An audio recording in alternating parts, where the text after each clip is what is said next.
तो आज हम स्टार्ट करेंगे प्रेसिडेंट ऑफ इंडिया। सबसे पहले हम पढ़ेंगे इसका इंट्रोडक्शन। इंट्रोडक्शन में ये कहता है कि हमारा जो इंडियन कॉन्स्टिट्यूशन है ये एक पार्लियामेंट्री फॉर्म ऑफ गवर्नमेंट में बना है, जिसका जो हेड होता है स्टेट का वो कॉन्स्टिट्यूशनल हेड होता है, जिसे हम एक नाम देते हैं। क्या नाम देते हैं? प्रेसिडेंट।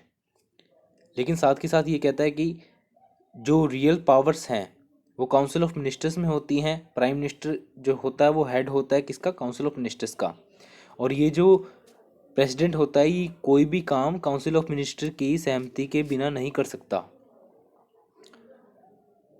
प्रेसिडेंट, अगर हम आर्टिकल 52 की बात करें तो वो कहता है कि there shall be a president of India. And another thing, वो कहता है कि he is the head of the state. 53 article कहता है कि जितनी भी एग्जीक्यूटिव पावर्स हैं इंडिया के अंदर वो सारी की सारी प्रेसिडेंट के अंदर वेस्टेड होती हैं। लेकिन ये पावर्स जो हैं जो प्रेसिडेंट डायरेक्टली और इनडायरेक्टली इस्तेमाल कर सकता है। जो डायरेक्टली कर सकता है वो तो कर ही सकता है, indirectly bye subordinate officers. The word subordinate officers, ये सबॉर्डिनेट मीन्स इंक्लूड करता है किसको? काउंसिल ऑफ मिनिस्टर्स को। जो प्रेसिडेंट होता है वो सुप्रीम कमांडर होता है किसका? डिफेंस फोर्सेस का। अगर हम आगे बात करें कि क्वालिफिकेशंस क्या होती हैं, आर्टिकल 58 कहता है, 58 कहता है कि कुछ क्वालिफिकेशंस होनी ज़रूरी हैं अगर किसी को प्रेसिडेंट बनना है। तो पहली होती है कि उसको, जो व्यक्ति भारत का राष्ट्रपति बनना चाहता है, जो प्रेसिडेंट बनना चाहता है इंडिया का, उसको ये ज़रूरी है कि वो सिटीजन ऑफ इंडिया हो। दूसरा कि उसने 35 ईयर्स ऑफ एज कंप्लीट कर चुका हो। Third, qualified to elect as member of Lok Sabha, Lok Sabha का मेंबर इलेक्ट होने के लिए क्वालिफाइड हो। He must not hold any office of profit under government of India, वह गवर्नमेंट ऑफ इंडिया के अंदर सरकार के तहत कोई भी सरकारी दफ्तर को होल्ड नहीं कर सकता, किसी भी पोस्ट पर नहीं रह सकता, या किसी लोकल पे या किसी अदर अथॉरिटी पे। ठीक है।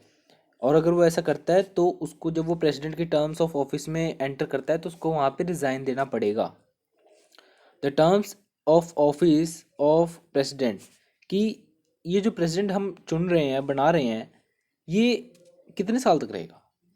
आर्टिकल 56 कहता है कि ये 5 साल तक रहेगा from the date when he enters in the office of president. President चाहे तो अपना रेजिग्नेशन लेटर दे सकता है किसको? वाइस प्रेसिडेंट को। And the president may be removed, अगर प्रेसिडेंट को हटाना है तो वो इम्पीचमेंट की प्रोसेस के थ्रू हटाया जा सकता है। लेकिन जो ग्राउंड होगा वो यही होगा अगर उसने कॉन्स्टिट्यूशन की वॉयलेशन की हो। और जो आगे कहता है कि the president shall continue to hold office on the expiry of his term until new president enters in his office. मतलब प्रेसिडेंट अगर उसकी टर्म ख़त्म भी हो जाती है फिर भी वो तब तक होल्ड करेगा ऑफिस को जब तक नया प्रेसिडेंट नहीं आ जाता।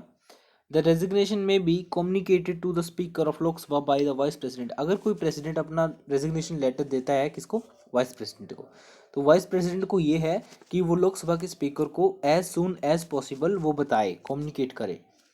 आर्टिकल 57 कहता है कि a person who has held hold office of president shall eligible for re election to the office, कि जो व्यक्ति है जिसने प्रेसिडेंट का ऑफिस संभाल रखा है 5 साल के लिए, 5 साल खत्म होने के बाद भी वो री इलेक्शन में आ सकता है।